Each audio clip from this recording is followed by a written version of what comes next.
1장에서는 온 우주를 창조하신 하나님이 나오고 2장에서는 사람과 사람이 살 에덴 동산을 창조하신 이야기가 나옵니다. 이 창조의 하이라이트는 아담이 홀로 사는 것이 좋지 않아서 하와를 창조하시고 가정을 창조하셨습니다. 그래서 이제 1장, 2장이 창조가 다 완성이 되는데 가정을 이룬 아담과 하와가 에덴 동산에서 살았는데 그 삶이 거의 완벽했습니다.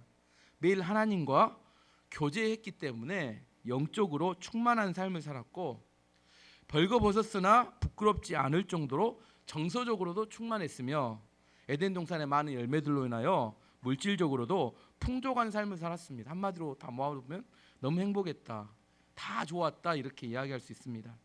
그런데 이렇게 다 좋았던 에덴 동산의 삶에서 3장에 들어오면서 위기가 발생합니다. 사탄이 뱀을 이용해서 아담과 하와를 유혹합니다. 선악과를 먹으면 하나님처럼 될 수 있다는 말에 미혹이 되어서 결국 선악과를 따먹고 말았고 하나님처럼 된다고 했는데 눈이 떠진 이후에 그들은 부끄러움만 알게 되었고 오히려 에덴 동산에서 추방당하고 말았습니다. 오늘 본문은 아담과 하와의 최초의 범죄 사건인데 이 범죄 사건은 모델이 되어서 수많은 범죄가 이런 인간의 하나님을 향한 죄가 이런 형태로 벌어지기 때문에 여기서 이렇게 묵상해 볼 내용이 참 많습니다. 첫 번째는 사탄은 어떻게 우리를 공격하는지, 또 인간 안에 있는 욕망은 무엇인지, 하나님께서는 이렇게 죄악에 빠진 우리를 어떻게 구원하셨는지에 대한 이야기들이 나옵니다. 하나씩 살펴보면 사탄은 우리를 어떻게 공격하는지 세 가지를 설명할 수 있는데, 첫 번째, 일단 사탄은 자기의 정체를 드러내지 않고 자기의 하수인, 대리인을 이용해서 뒤에서 배후 조종합니다. 1절 말씀 보면 그런데 뱀이 여호와 하나님이 지으신 들짐승 중에 가장 강교하니라. 뱀이 여자에게 물어 이르되 하나님이 참으로 너희에게 동산 모든 나무의 열매를 먹지 말라 하시더냐. 오늘 1절의 말씀에 뭐라고 나오냐면 뱀이 모든 짐승 중에 가장 강교하더라 이렇게 이야기 나옵니다. 가장 강교한 뱀을 조종해서 하와와 아담을 유혹할 준비를 했습니다. 사단은 절대로 자기의 정체를 드러내놓고 보여주고 공격하지 않습니다. 사단은 광명한 천사로 위장해서 자신을 일단 숨깁니다. 고린도후서 11장 14절에 보면 이것은 이상한 일이 아니니라 사단도 자기를 광명의 천사로 가장하나니. 사단이 우리에게 다가올 때 어떤 모습으로 다가와요? 하얗게 천사처럼 하얗고 세련된 옷을 입었습니다. 이게 누추한 옷을 입잖아요. 하얗고 세련된 옷을 입습니다. 또 말하는 걸 들어보면 아주 지적이고 아주 유창하게 말을 합니다. 사람들을 대할 때는 다른 사람을 돕고 섬기는 사람처럼 보여집니다. 그래서 사람들이 뭐예요? 이 정도 돼야 뭐예요? 속아 넘어가지. 막 무서움 이렇게 뿌리 달려가지고 마귀처럼 달려오면 누가 그걸 속아 넘어가겠어요? 너무너무 아름답고 좋은 모습, 천사처럼 하고 우리에게 다가옵니다. 그래서 사람들은 속아 넘어갑니다. 요한계시록에 보면 사단, 뱀, 용이라고도 하는 사단의 존재에 대한 이야기가 나오는데 이 사단이 사람들을 미혹할 때 두 짐승을 이용하는 이야기가 나옵니다. 요한계시록 13장 보면 꽤 돼서 이제 다 잊어버렸죠. 두 짐승이 나오는데 한 짐승은 머리가 7 달린 짐승이 나오는데 이것은 적 그리스도를 상징합니다. 또 두 번째는 뿔이 2개 달린 짐승이 나오는데 이건 거짓 선지자들을 상징합니다. 자세한 이야기는 이렇게 나중에 하겠지만 오늘 하지 않겠지만 중요한 게 뭐냐면 사단과 마귀는 반드시 짐승이나 짐승 같은 사람을 이용해서 사람들을 미혹한다는 이야기입니다. 사람들 중에서 강교하고 교활한 성품을 가진 사람들은 마귀에게 이용당할 가능성이 높습니다. 대표적인 성경에 나온 사람은 가룟 유다. 가룟 유다는 예수님을 돼지세상에 팔아넘기죠. 거짓말을 밤먹듯이 하고 곤모술수가 능하고 교만하고 영리한 사람들은 조심해야 합니다. 처음에는 도움이 되는 것 같지만 나중에는 결국 우리를 위기에 빠뜨리게 됩니다. 왜냐하면 그 사람들은 마귀에게 이용당할 가능성이 높기 때문입니다. 반면에 어떤 사람이 교제하고 서로 사귀면 좋을까요? 오늘 찬양할 때 여러 번 찬양했습니다. 어떤 사람? 신실한 사람, 오늘 알고 부르셨다냐? 신실한 사람, 신실하다. 이 페이스풀인데, 신실하다는 것은 하나님이 우리에게 신실하신 분이죠. 신실하다는 것은 우리가 그분에게 죄를 짓는다 하더라도 그분은 약속을 변개치 않으시고 반드시 약속을 지켜주시는 분입니다. 우리가 실수하고 넘어졌어요. 그럴 때 우리가 하나님께 돌아가면 언제든지 받아주시는 분. 하나님 내가 받아줄게 해놓고 나중에 안 되겠어, 너는 너무 죄가 많아서 네 죄는 내가 감당 못해, 이렇게 해버리면 우리 당황스럽잖아요. 그렇지 않으시고 항상 넘어졌음에도 불구하고 우리를 신실하게 그분이 했던 약속을 지키시는 분. 능력이 좀 부족해도 미련해도 신실한 사람들을 통해서 하나님은 축복하십니다. 또한 거짓이 없고 투명한 사람이 좋습니다. 어쨌든 악한 마귀는 그 짐승이나 짐승 같은 사람들을 이용해서 사람들을 미혹합니다. 첫 번째는 마귀의 특징은 우리를 공격할 때 숨어서 공격한다는 겁니다. 두 번째는 사단이 사람들을 유혹할 때 의심을 심습니다. 1절 말씀 다시 한번 읽어보면, 그런데 뱀은 여호와 하나님이 지으신 들짐승 중에 가장 강교하니라. 뱀이 여자에게 물어 이르되 하나님이 참으로 너희에게 동산 모든 나무의 열매를 먹지 말라 하시더냐. 마귀가 우리 말할 때 야, 하나님 믿지 말라, 하나님 부인해라, 이렇게 직접적으로 말하지 않는다는 겁니다. 대놓고 말하지 않고 뭐라고 물어봐요? 야, 정말 말도 안 되는 이야기죠. 동산 안에 있는 모든 나무 열매를 안 먹으면 어떻게 돼요? 어떻게 살아요? 근데 이상한 질문이에요. 정말로 동산 모든 나무의 열매를 먹지 말라 하셨냐? 이런 이상한 알쏭달쏭한 이야기를 합니다. 하와는 이 질문을 받기 전에 한 번도 선악과를 먹지 말라는 하나님의 말씀에 문제가 있다고 생각해 본 적이 없었어요. 근데 갑자기 동산 모든 나무의 열매를 먹지 말라 하더냐, 이런 이야기를 듣는 순간 뭘 생각해요? 선악과만 먹지 말라겠는데, 이런 생각을 하면서 모든 시선과 관심이, 하와의 관심이 선악과에 집중하게 됩니다. 마귀는 나중에 이런 소리예요. 내가 선악과란 이야기 절대 하지 않았어. 뭔 말 했어요? 모든 나무의 열매를 먹지 말라 했냐, 이렇게 물어봤다는 거예요. 근데 그 순간 그 질문은 유도 질문이었고 하와의 마음속에 선악과에 집중할 수밖에 없도록 만들어 버렸습니다. 이런 의심의 말을 심는다는 겁니다. 우리가 자주 하나님과의 관계가 무너지고 죄악에 빠지는 이유 중에 하나는 내 주변에 부정적이고 비판적이고 냉소적인 언어를 사용하는 사람을 허용하기 때문입니다. 저는 여러분에게 권면드립니다. 가능하면 아니죠. 그런 사람들은 예수 그리스도의 이름으로 끊어야 합니다. 부정적이고 비판적이고 냉소적인 언어를 사용하는 사람들은 처음에는 재밌어요. 그럴싸합니다. 하지만 우리의 생각을 세속적으로 만들고 더럽게 만들고 타락하게 만들어가기 때문입니다. 결국 그런 사람들은 우리의 믿음이 무너지게 만들고 우리 인격을 파괴하고 결국 우리의 미래가 불행해지도록 만듭니다. 이렇게 이야기하면 이런 이야기를 하시는 분이에요. 나는 믿음이 좋아서 그런 사람들도 얼마든지 감당할 수 있으면, 이렇게 이야기해요. 근데 그런 사람 없습니다. 오늘 본문에 나오는 하와도 처음 뱀과 대화할 때 얼마든지 이 정도는 감당할 수 있어, 이렇게 생각하고 대화를 시작했다가 한번 의심의 말이 들어오니까 마음속에 의심이 점점점 커져갔습니다. 첫 번째는 숨어서 공격하고 두 번째는 의심의 말을 심습니다. 하지만 궁극의 마귀가 원하는 게 뭐냐면, 궁극의 목적이 있어요. 우리를 공격할 때 그것은 하나님의 말씀을 듣지 못하도록 만드는 겁니다. 사단이 의심의 말을 심자 그 의심의 말이 하나님과의 관계를 이간질을 시켜버렸습니다. 마귀는 아까도 이야기했지만 우리에게 교회 가지 말라 이렇게 말하지 않습니다.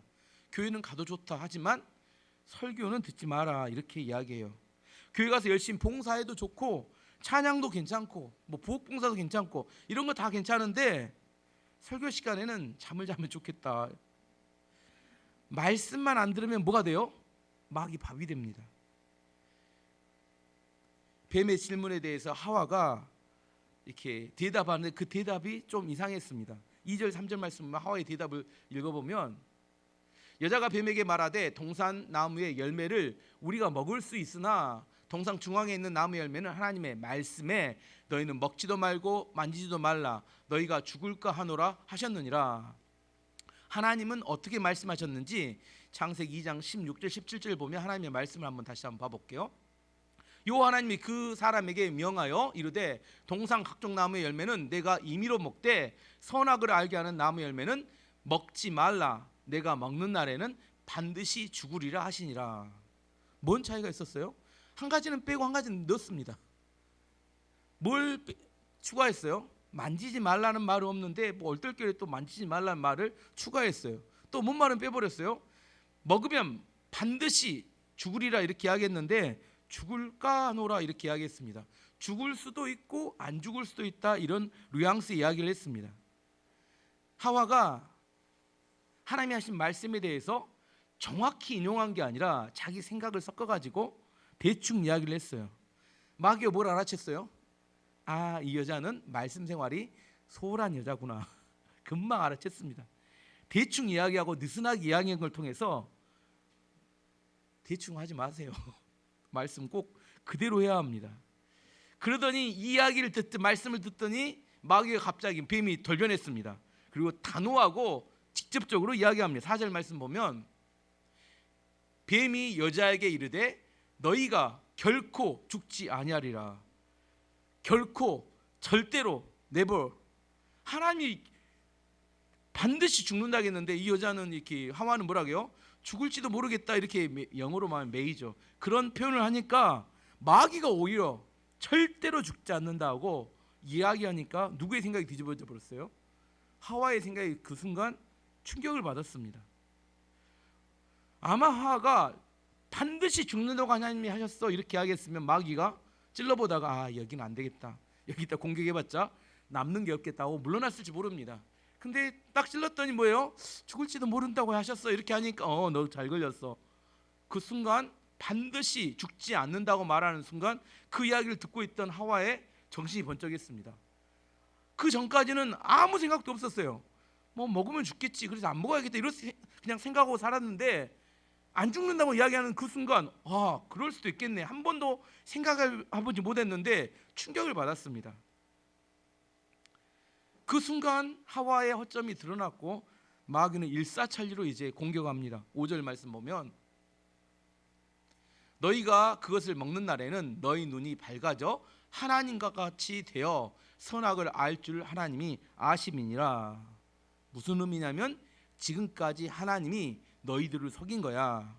그거 먹으면 내 눈이 밝아지고 너희가 하나님처럼 되고 너희가 선악을 분별할 능력을 갖게 될까 봐 하나님이 그동안 너희를 계속해서 속여온 거야. 일부러 그런 거야 라고 이야기하는 그 순간 하나님과의 모든 관계의 신뢰가 와장창 무너지면서 그래, 그럴 수도 있겠네. 순식간입니다. 대화 몇 마디 안 했어요. 의심의 말을 심고 그가 느슨해지는 상황을 확인하며 마귀가 갑자기 공격하자 하나님에 대한 믿음과 신뢰가 다 와르르 무너져 버렸습니다. 그리고 나서 하와가 선악과를 봤더니 이제 뭐 전혀 달라 보입니다. 6절 말씀 보면 여자가 그 나무를 본즉 먹음직도 하고 보암직도 하고 지롭게 할 만큼 탐스럽기도 한 나무인지라 여자가 그 열매를 따먹고 자기와 함께 있는 남편에게도 주매 그도 먹은지라.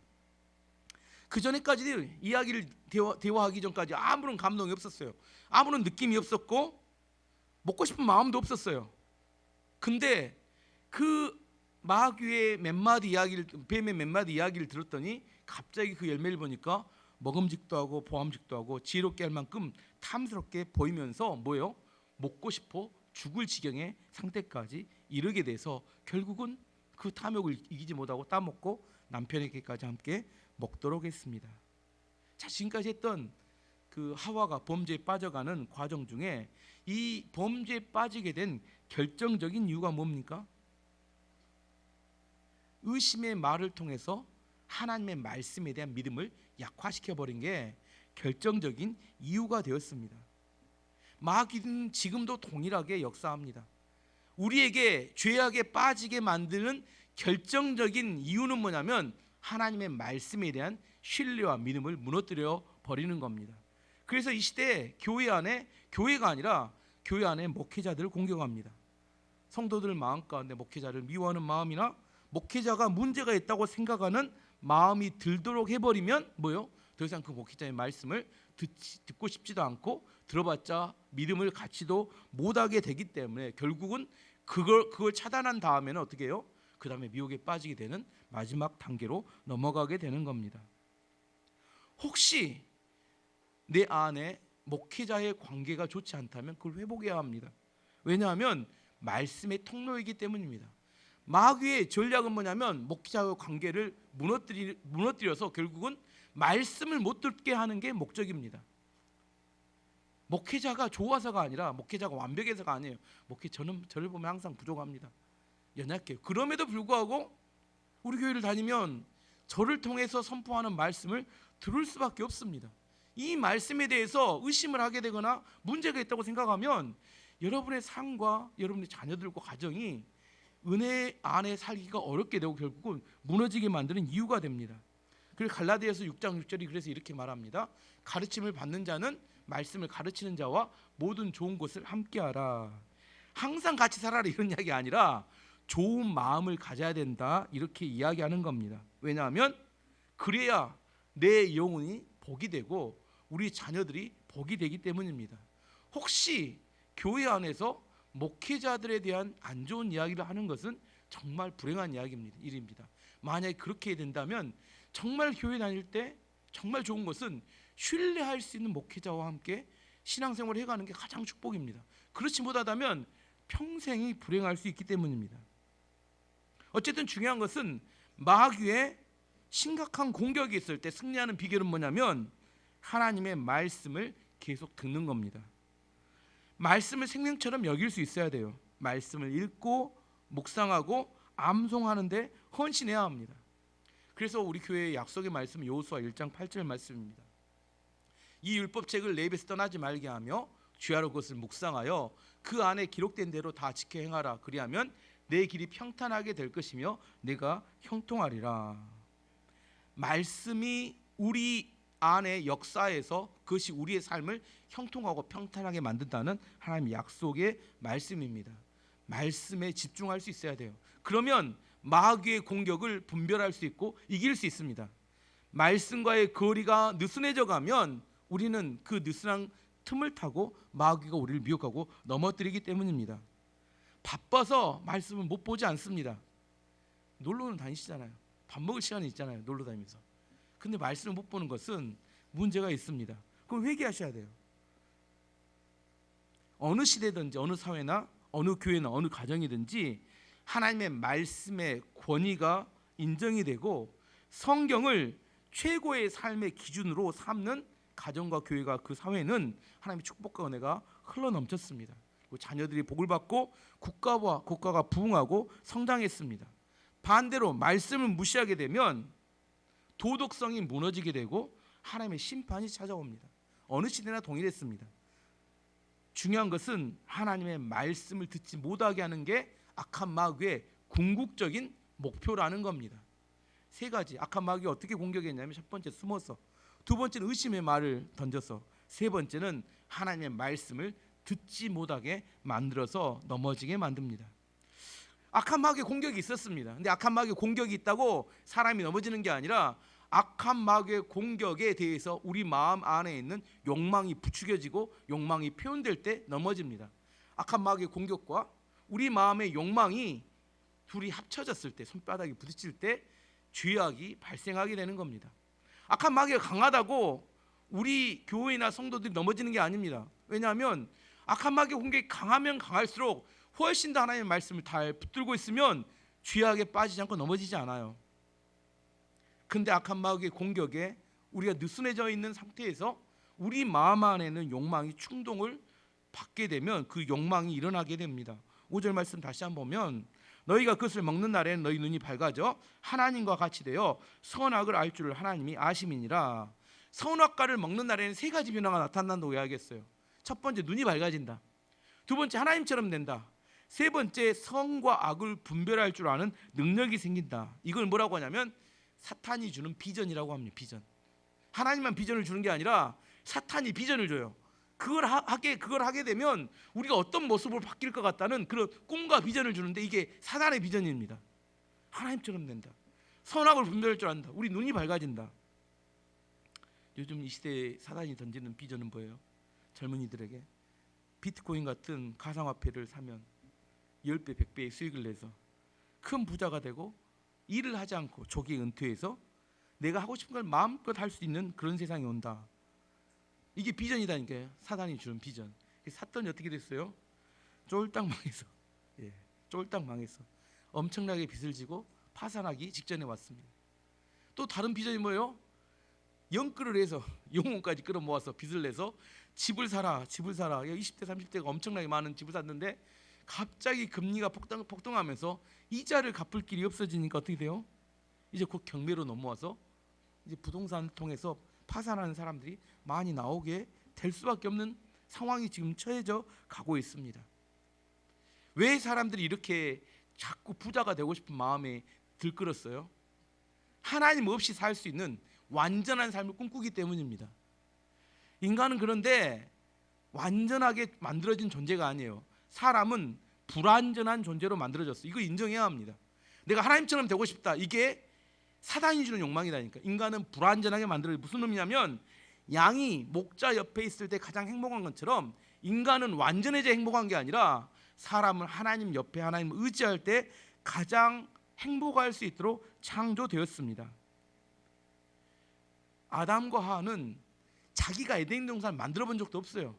하나님 주신 에덴 동산을 그냥 살고 누렸을 뿐입니다. 아담과 하와는 한마디로 보면 자기 악가름도 못한 사람들이 갑자기 하나님처럼 되고 싶다는 욕망에 사로잡혀서 이들이 마음대로 살고 싶다는 마음에 죄악으로 넘어가게 된 겁니다.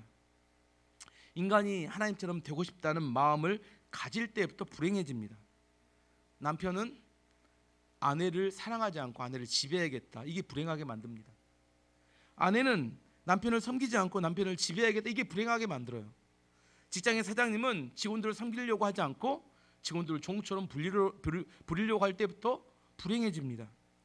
부자는 자기가 가지고 있는 자기가 얻은 돈을 가지고 자기가 그 돈으로 사람들을 섬기지 않고 자기 마음대로 살면서 갑질을 하려고 할 때부터 불행해집니다. 하나님처럼 되려고 하는 마음은 결국은 사람들과의 관계를 다 무너뜨리고 고독하고 외로워지게 만들 뿐입니다. 하와는 사단이 준 비전에 마음이 사로잡혀 버렸어요. 그러고 나서 선악과를 봤던 6절 다시 한번 보면 여자가 그 나무를 본즉 먹음직도 하고 보암직도 하고 지혜롭게 할 만큼 탐스럽기도 한 나무인지라 여자가 그 열매를 따먹고 자기와 함께 있는 남편에게도 주매 그도 먹은지라. 대화하고 난 다음에 이게 하와의 마음에 생긴 든마음은 세 가지였다는 거예요. 먹음직도 하고 보암직도 하고 지혜롭게 할 만큼 탐스러웠다 이렇게 이야기합니다. 먹음직도 하다 이것은 육체적 욕망이라 이렇게 표현합니다. 내 육체의 욕망을 채우고 싶다는 마음입니다. 물론 배가 고프면 행복하지 않아요. 하지만 배부르다고 근다기도 행복하진 않습니다. 하나님께서 금지했던 그 많은 동산의 나무를 놔두고 왜 하필이면 하나님이 그거 먹지 말라고 했던 금단의 열매를 꼭 따먹고 싶었는지 이게 문제예요. 다윗을 예를 들면 다윗은 아내가 많았습니다. 그 많은 아내를 놔두고 왜 하필이면 우리아의 아내 밧세바를 범하고 싶은 그런 욕망이 들었는지. 세상 말로 훔친 사과가 맛있고 남의 떡이 커 보인다. 불필요한 것인데 탐욕으로 자기 마음과 육체의 욕망을 채우고 싶었다는 겁니다. 하나님께서 우리에게 필요한 것은 주십니다. 하지만 인간의 탐욕이란 더 채우고 꽉꽉 눌러 채우고 싶은 욕망, 그것이 우리를 죄악에 빠지게 만듭니다. 이게 탐욕입니다. 필요한 것을 누리면 돼요. 하지만 꽉꽉 채우고 싶은 그런 마음. 읽었던 소설 중에 상도란 소설이 있어요. 상도란 소설에 거부가 나오는데 임상옥이라는 우리 실제 존재했던 부자입니다. 근데 그 사람은 가슴 안에 가지고 다니는 자술잔이 하나 있었어요. 그 술잔이 뭐냐면 개영배라는 술잔인데 경계할 개자에 찰영, 그다음에 잔인데 무슨 의미냐면 그 술잔은 한 70% 80% 정도 술을 따르면 거기까지는 괜찮은데 그 이상 따르면 술이 없어져 버려요. 아시겠죠? 소설이면 소설. 진짜 그런 건 없고 소설인데 그 사람이 가지고 있는 생각이 그겁니다. 자기가 부자가 될 수 있었던 이유에 대해서 뭐라고 하냐면 꽉 채우지 않고 3분의 2 정도까지만 채우려는 마음으로 살았더니 집착도 하지 않기 때문에 부자가 될 수 있었다. 이게 자기에게 잊지 않기 위해서 그 술잔을 항상 가지고 다녔다고 이야기를 합니다. 그 소설에서는 지혜인 것 같아요. 이런 개혁배와 반대의 개념이 뭐냐면 요즘 말하는 스토커입니다. 스토커가 범죄인 이유는 상대가 싫어해요. 근데 계속 편지 쓰고 계속 선물을 보냅니다. 선물을 주니까 좋은가요? 상대가 싫다고 하면 뭐 할 줄 알아야 돼요? 포기할 줄 알아요. 이걸 사랑이 아니라 그건 뭐예요? 이건 폭력입니다. 폭력이에요. 상대는 학을 떨어요. 그 사람이 편지가 오고 선물이 오면 죽겠어요. 상대가 싫다고 하면 포기할 줄 알아야 되는데 내 마음대로 내가 원하는데 내 욕망을 따라서 내가 하고 싶은 대로 하려고 하는 것은 이것은 인간의 욕망입니다. 아까 말한 먹음직하고 더 채우고 싶은 욕망. 두 번째는 보암직하다는 것은 정서적인 욕망인데 다른 사람들에게 멋지게 보이고 잘 보이고 인정받고 인기를 끌고 싶은 그런 마음을 말합니다. 이 시대는 내용보다 외면을 더 중요하게 생각합니다. 어떤 사람이 그럴싸해서 만나봤어요. 만나봤더니 포장이 너무 잘 돼 있어서 만나봤더니 뭐 실제하고 너무 거리가 멀어요. 실망합니다. 속았다고 생각합니다. 교회를 봤더니 교회 앞에 들어가는 입구가 엄청 컸어요. 안에 들어가는 교회가 쬐까매. 아씨, 교회 화가 나. 왜 겉모양만 크게 만들어 놓고 안에 들어가면 뭐 별것이 없어요. 교회 가면 은혜 받고 복 받는데요. 그랬더니 교회 가봤더니 그 안에 다니는 성도들은 찌들려 가지고 세상 이렇게 근심 걱정은 다 지고 가는 사람처럼 살아가고 있어요.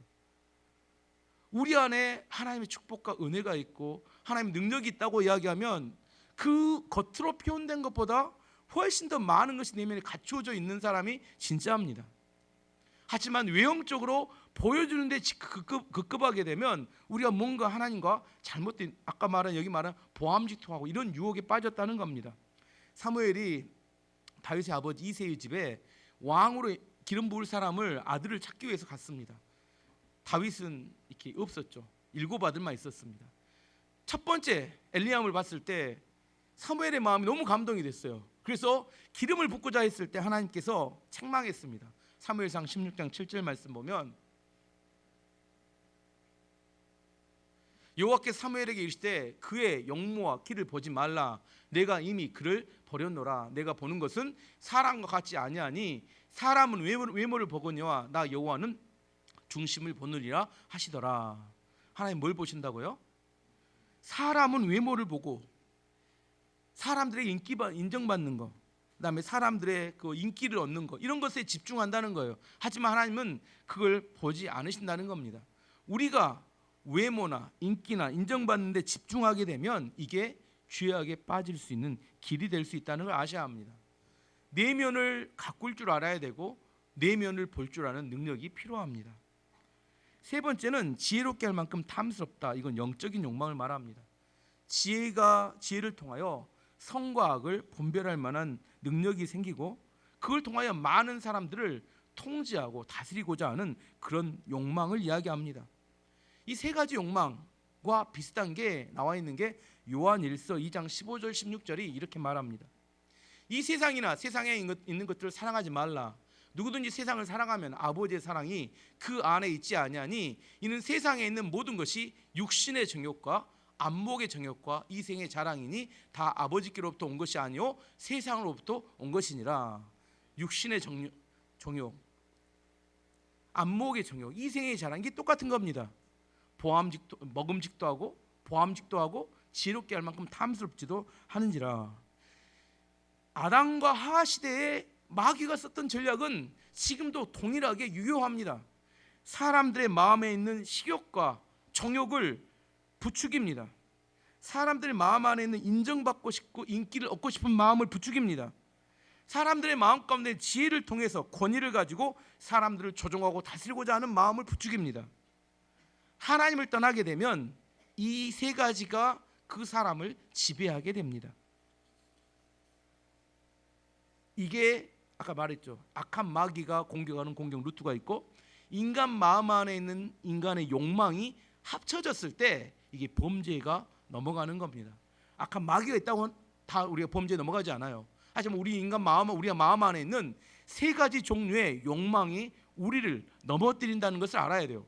우리는 어떤 죄를 짓고 나서 마귀가 우리를 유혹했다는데 마귀의 유혹은 맞아요. 하지만 결국 죄를 짓는 건 누구예요? 뇌가 죄를 짓는 거잖아요. 내 안에 욕망을 이기지 못한 거잖아요. 잘못하면 마귀가 억울할 때가 있어요.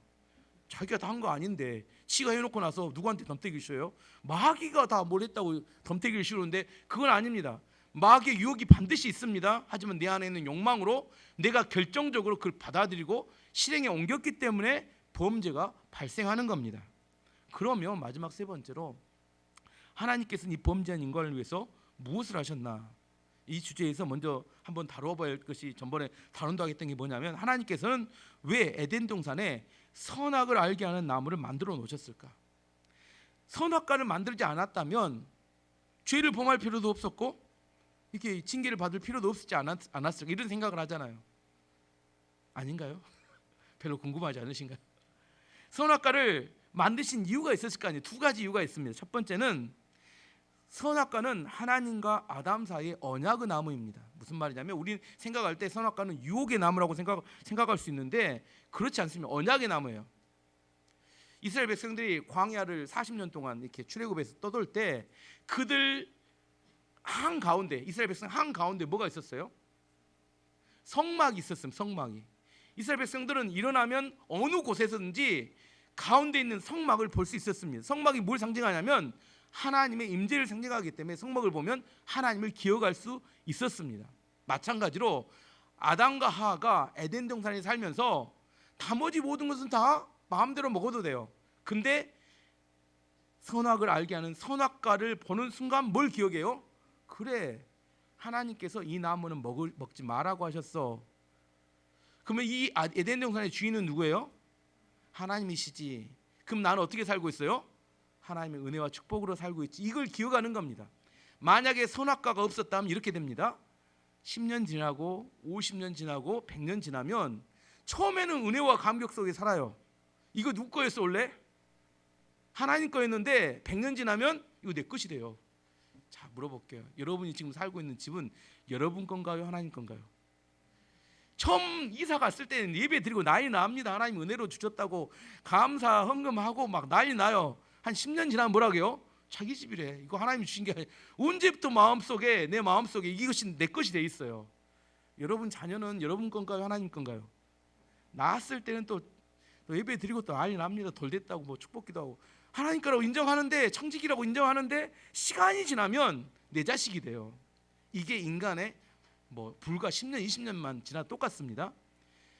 근데 아담 때는 오래 살았잖아요. 그들은 막 몇백 년씩 살았으니까 한 100년쯤 지났을 때 에덴 동산이 아담 것이었을까요? 아니면 하나님 것일까요? 헷갈린다니까요. 그래서 하나님께서 선악을 알게 하는 나무를 동산 중앙에 딱 세워놓고 그 나무를 매일처럼 볼 때마다 이것은 누구 거? 하나님께서 주신 축복과 은혜 가운데 내가 살고 있어라는 사실을 기억할 수 있도록 하기 위한 언약의 나무가 선악과입니다. 두 번째는 하나님께서 선악과를 통해서 사람을 로봇으로 만들지 않고 자유의지를 가진 존재로 만들었다는 것을 보여주는 겁니다. 내가 연애를 합니다. 연애를 하는데 내가 여기 한 로봇을 하나 갖다 놓고 로봇에게 프로그램을 저장해서 뭐라고 하냐면 당신을 사랑합니다. 당신을 사랑합니다. 이렇게 계속해서 이렇게 프로그램에서 이야기하도록 했습니다. 그 이야기를 듣고 기분 좋을 사람이 있을까요? 몇 번 이야기 듣고 기분 좋을 수 있지만 하루 종일 그 로봇은 뭔 말이에요? 당신을 사랑합니다. 당신을 사랑합니다. 아무 의미 없는 이야기입니다. 무슨 말이냐면 하나님이 인간은 교제하는 존재로 우리를 창조하셨는데 인간이 죄를 지을 수도 있고 하나님을 예배하며 경배할 수도 있는 두 가지 조건이 다 됨에도 불구하고 죄를 포기하고 의지를 가지고 하나님을 경배하고 찬양하고 하나님과 교제하는 것을 하나님은 매우 기뻐하신다는 겁니다. 선악과가 없다면 죄를 지을 개연성이 전혀 없습니다. 하지만 선악과가 있어요. 선악과를 따먹을 수도 있지만 선악과를 일부러 왜? 하나님이 약속하셨으니까 약속을 지키기 위해서 따먹지 않고 내가 하나님 주신 약속 안에서 하나님을 경배하고 예배하고 교제하는 것은 하나님께서 우리를 인격적인 존재, 자유의지를 가진 존재로 만들었다는 증거라는 겁니다. 탕자의 후예에서 내가 주일에 설교드렸습니다.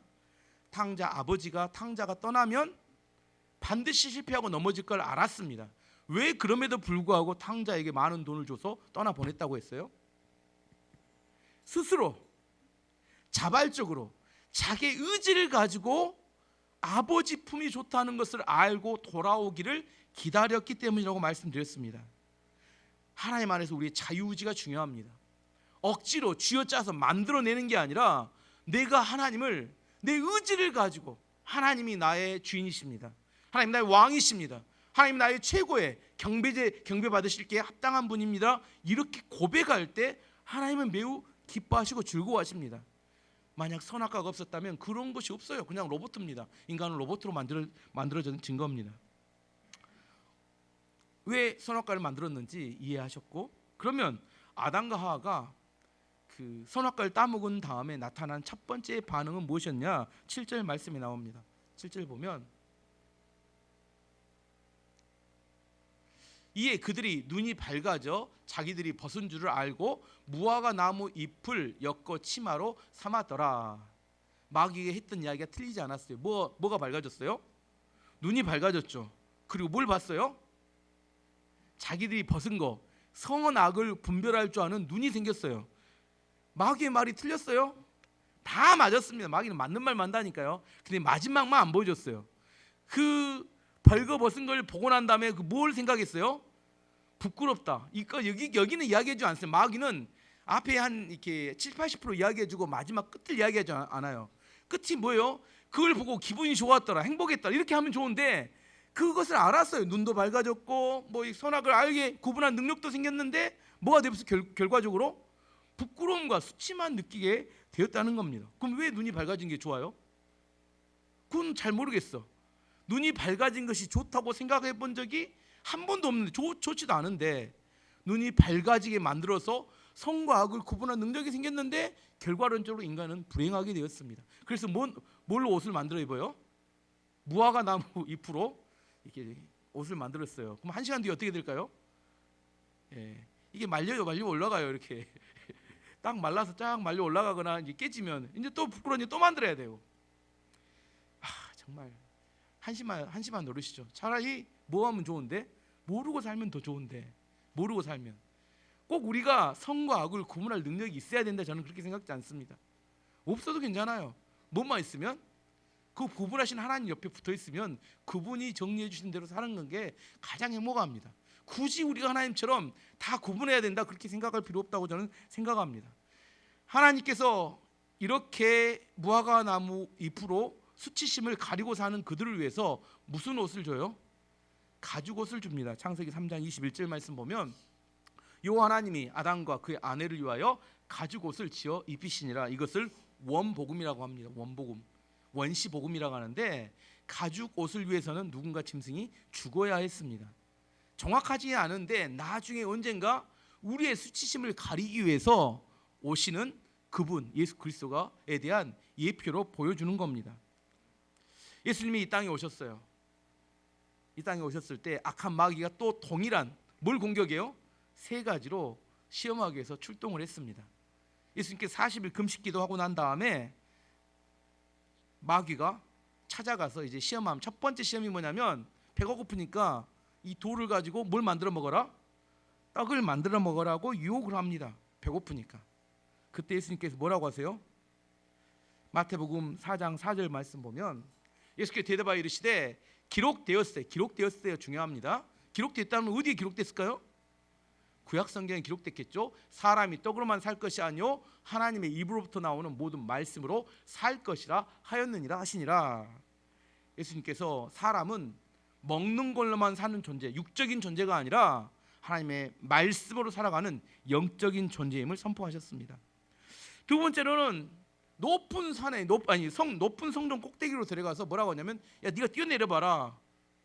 천사가 와서 너를 받아줄 것이다. 무슨 말이냐면, 많은 사람이 모이는 성전에서 네가 딱 뛰어내리면 천사가 와서 받아주면 네 인기가 하늘 높이 치솟을 것이다. 이 정서적인 욕망, 아까 말했던 보암식토하고에 해당됩니다. 많은 사람이 너를 인정해 줄 것이다, 이렇게 이야기해요. 그때 예수님께서 이렇게 이야기합니다. 마태복음 4장 7절 말씀에 예수께서 이르시되 또 기록되었을 때, 중요합니다. 기록되었을 때 주 너의 하나님을 시험하지 말라 하였느니라 하시니. 하나님은 표적을 통해서 그렇게 받아주실 수도 있는 분이야. 하지만 내 인기를 위해서 그렇게 하는 것을 하나님이 시험하는 것이야, 이런 이야기입니다. 주 너희 하나님을 시험하지 말라. 누굴 위해서? 하나님께서 표적을 위해서 우리에게 그렇게 해주실 수는 있지만 내 인기를 위해서 우리가 뛰어내리면 받아주신다, 이렇게 말한 적은 성경에 한 번도 없어요. 목적이 잘못된 거죠. 우리 인기를 위해서 그렇게 하지 않으셨습니다. 세 번째는 악한 마귀가 지극히 높은 산으로 데리고 가서 천하 만국의 영광을 보여주신 다음에 뭐라고 하냐면, 내가 나를 경배하면 이 모든 것을 너에게 주겠다. 영적인 공격입니다. 그때 예수님께서 마태복음 4장 10절에 이렇게 대답하십니다. 이에 예수께서 말씀하시되 사단아 물러가라. 기록되었을 때 주 너의 하나님께 경배하고 다만 그를 섬기라 하였느니라. 경배를 받으실 분은 오직 한 분, 하나님뿐이다. 이렇게 물리치셨습니다. 악한 마귀가 동일하게 하와에게 공격했던 세 가지 공격을 예수님께 공격했고, 예수님은 그때마다 기록되었을 때 뭘로요? 구약의 말씀을 어떻게 해서요?